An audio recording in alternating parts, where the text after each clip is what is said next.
everyone, Amy Bowser-Tennant here, the Genealogy Reporter, and it is Genealogy Tip Tuesday.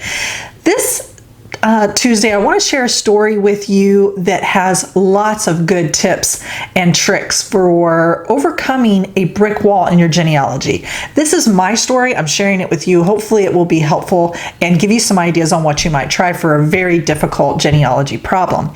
So way back when, my mother-in-law had a brick wall in her genealogy, and I inherited that. And so in a period of about 20 years, we were working on this problem of who are the parents of Lewis Lockwood and Sabrina Robinson, and where did they come from?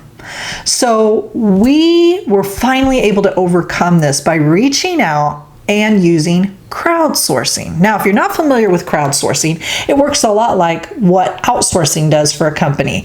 You know that when a company has a difficult problem or issue, they may outsource that to another entity or company or person to get the help that they need. They may not have that particular expertise or what have you, and so you reach out to someone else to get help.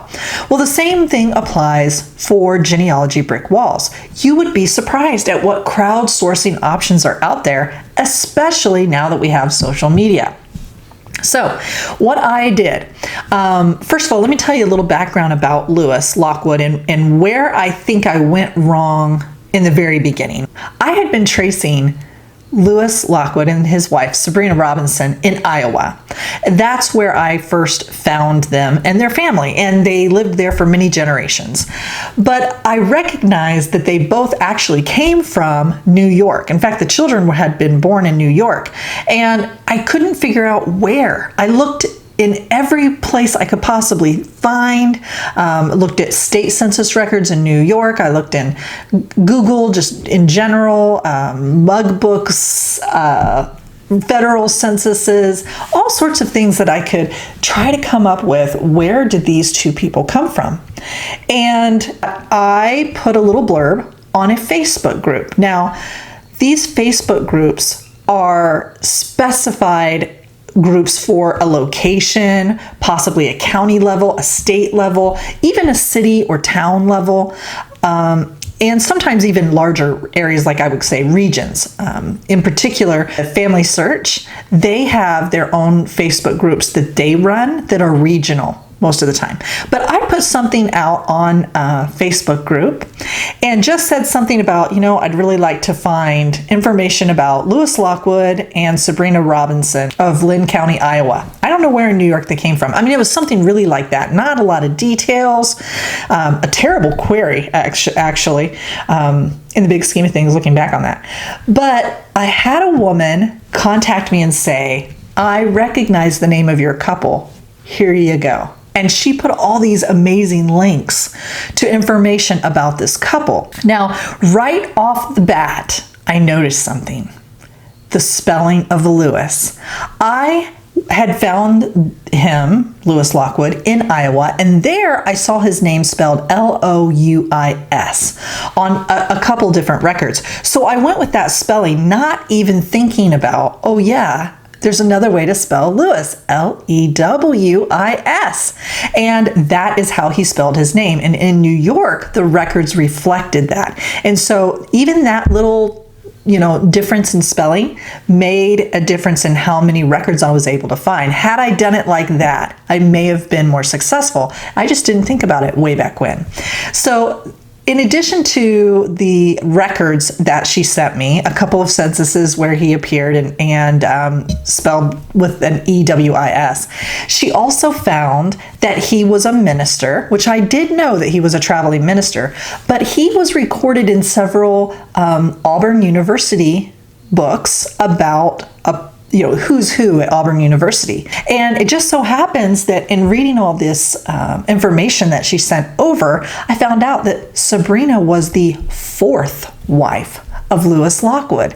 And I knew about 3 of the children, actually I think 4. I didn't realize that Lewis had other children with his other wives. So I was able to find 2 more kids that ended up staying back in New York. So not even realizing that these 2 families, this one in New York and the one in Iowa, were related until I reached out and crowdsourced. Crowdsourcing for genealogy is a great way to overcome a brick wall. Because let's face it, I mean, I can't always jump in the car and drive, 400 miles to go to the local library or dig around in some old books or basement and courthouse and such, or fly on an airplane over to, Great Britain and look through parish records. That's just not an option for me. I don't know, maybe it is for you. Facebook, Twitter, Pinterest, Instagram, these are ways that we can reach out to literally thousands of people in an instant and ask questions, get information, and then use that, maybe obviously you're not going to believe everything you hear on the internet or information that you get from others, but it gives you clues. And in my case, I had a direct link and I'm like, how did I miss this? How did I miss this? Well, it really doesn't matter how I missed it. The point is I found it then, and it was all because of crowdsourcing on Facebook. So what I'm going to do is put a couple of key Facebook groups I think you might be interested in joining. And these particular ones are going to be dedicated to places. Like I said, I really like the Family Search Organized Facebook groups. They're regional, and the answers come so quickly. I mean, there are people trolling these Facebook groups for the sole purpose of helping you and your genealogy. I love these people. Thank you. So I'm going to put those in the details of this video below. So you'll be able to click there and join a few of those if they are helpful. I also have a Facebook group. Many of you are already on there, and that is called Genealogy ! Help me! And so we put on things there, but that one is more of a general group page to where you can ask anything and all sorts of different things about genealogy research.